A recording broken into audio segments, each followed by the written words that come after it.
the question that's also being asked is, today the Prime Minister, referring to the India alliance, said that, East India Company also had India in its name, Indian Mujahideen also have India in its name.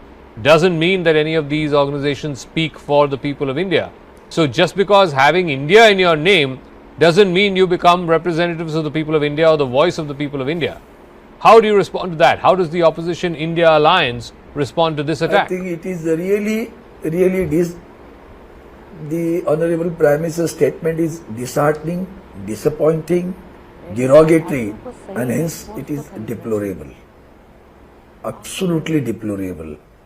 I think the Honorable Prime Minister, when he visits around the world in so many countries, when he goes to that country, he is recognized and accepted, accoladed by the people of those countries as the Prime Minister of India. Does he have any reservation about that name, India? Why should compare like this? You are using a freedom of speech. You are at liberty to criticize, but the way you are criticizing, your party's people or ancestors have never ever participated in the independence fight or agitation, whatever you call it. Never ever.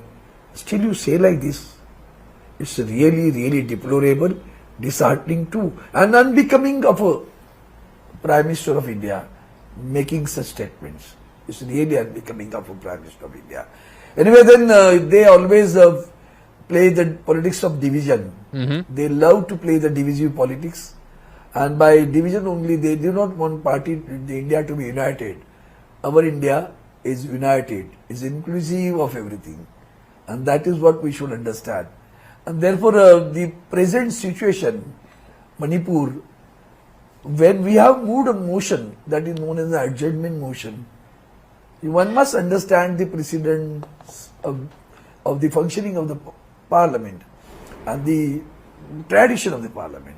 By accepting adjournment motion, you don't get defeated. What is wrong in it? The government expresses, well, yes, we too have a serious concern about it. We have accepted your adjournment motion. Okay. Nothing wrong in that. You have a huge number. What could have happened? What could have happened, you tell me? The discussion would have started on the very day. 100 people, 550 people died. No. The question is also that you just acknowledged. Is it acceptable to the Honorable Prime Minister? Again, now just in the last hour or so, we've got the details of the letter that Mr. Amit Shah has written. And Arvind Sawant, I want you to tackle this because he's written to the leaders of the opposition, both in the Lok Sabha and the Rajya Sabha, saying that the government is ready for a debate. Now, as Raghav said, you can debate whether, other parliaments, European Parliament, etc., should have been debating something that's an internal matter of India. But the way the government is framing this, and this is where the opposition is perhaps missing a trick, the government is framing it as that, look, we are ready to talk, we are ready to debate. The Home Minister said this yesterday in the House. Now he's writing letters to the leaders of the India alliance, both in the Lok Sabha and the Rajya Sabha, saying that, look, we are ready to discuss. Why aren't you ready to discuss? It is coming across as the opposition is the one that is insisting on preconditions and therefore is the stumbling block to the debate. Mr. Sawant. Basically, one must understand the violence is going on for last more than 70 days. The Honorable Prime Minister was silent on all these days. When the Honorable Supreme Court said that are you going to take any action or otherwise we will intervene. After that, the Honorable Prime Minister spoke, broke his silence. Don't forget that. It's a serious concern for the country. It is a serious concern. Wrong? What wrong? Whether the CJ has not said this. CJ has not said this. Are you going to take any action or not? Or should I intervene? The court should intervene? Don't. It's just a slap on your face. The way you are functioning, that's a slap given by the Supreme Court on your face. Don't deny that. And that is the very reason why you are emphasizing, why you are insisting that the Honorable Prime Minister should give it, because the Honorable Home Minister has miserably failed.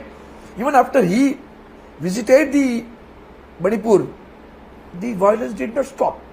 What exactly he has done? Therefore, whenever the Honorable Prime Minister has got time to go for a campaigning of small Jilla Parishad election also.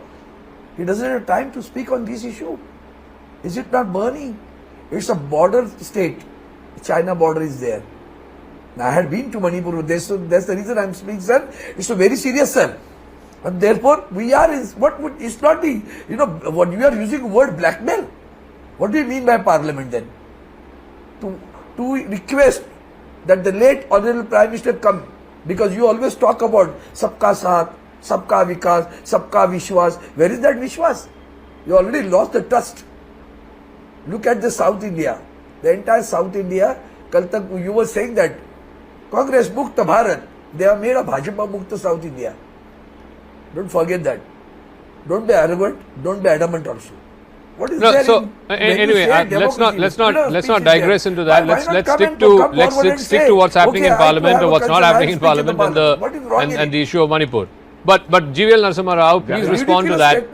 Forget about BJP man who was there were there. So one second. So GVL Narasimha Rao, forget about what the Prime Minister is saying or not saying, or what the Home Minister is saying in Parliament. What the opposition is also asking, what the opposition is also asking is, how is it that 70 days after this incident happened and the video became viral, that's when the Chief Minister got to know of it? I mean, at the very least, should the Chief Minister not be asked to go? No, Zaka, I think that's a political demand that opposition might be. No, Zaka, I see, my friend Sawant, he is not still, I think he's still smirking under the slap their own legislators have given their party. I think they need to really, you are not an all India party. We may have lost Karnataka, but we have won other states. We have the largest number of states under NDA rule. So Sawant, you are losing even Maharashtra, you are losing your base. So I can understand your frustration. The people will show you that. Zaka, coming to your you need to worry about it. Why you are not conducting? If you have got so much of power, why you are not conducting the municipal corporation elections? I think, you see, a video surfaced a video of an incident that happened on May 7th surfaces one day before Parliament were to start. Or certainly what has happened, what is shown in the video is highly condemnable, egregious. Honorable Prime Minister condemned. Arvind Sawant, respond to that. What the BJP and the government is saying is that they stand for nationalism, they stand for national security, and you are going against the interests of the country. And just because you name your alliance India doesn't mean you will fool the people of India. Arvind Sawant. It's ridiculous. I mean, I was rather surprised to listen to this most ridiculous and argument by the gentleman. I don't know what he means to say that. Why you are so rattled about it? I mean, I don't understand. Why you have any apprehensions about India? You are at liberty to criticize. Who says no? We are not here to fool the people. You have fooled it. If you have got courage, show all video clippings of the Honorable Prime Minister before becoming the Prime Minister and after becoming the Prime Minister, and you will come to know who has fooled the country. You have guts to say that? Show it the video clippings of the Honorable Prime Minister. How he has opposed GST, how he has opposed Aadhaar card. All those things, how he has said, what he will do, the inflation is there. What they were saying about the gas cylinders. Just go and show those video clippings of the Honorable Prime Minister. To get the power, you have fooled the country. We have never done this and we will never do it. Right now, the democracy is in trouble. And to protect the democracy of the country, to protect the Constitution of India, we have come together under the name of India. And we are not going to fool the people. Take it from me and take it from all our people who are there in India. This is to protect the democracy of the country, which is at stake right now under the leadership of the BJP. How you are dictating, how you are threatening, how you are misusing the institutions of India. So now, luckily we have some ray of hope. It is there in the Supreme Court. Yeah, I just quoted India. Yeah, I just quoted what the Home Minister. I think we've had a pretty enlightening discussion. I don't think Parliament can say this. that they've had 45, 48 minutes of a discussion on this pressing topic of Manipur. And of course, now this all-out and almost concerted political attack on India, the alliance, the nomenclature of the alliance, and as the BJP and its ministers are trying to point out, the irony in some of the acts and actions by some of the leaders of this alliance, and the fact that they are trying to take refuge behind this name. The opposition's contention is they are free to name their alliance with whatever name they please, and the fact that there is this concerted political attack from the Prime Minister downwards, according to them, indicates that the BJP seems to be rattled, or at least this name has got under the BJP's skin.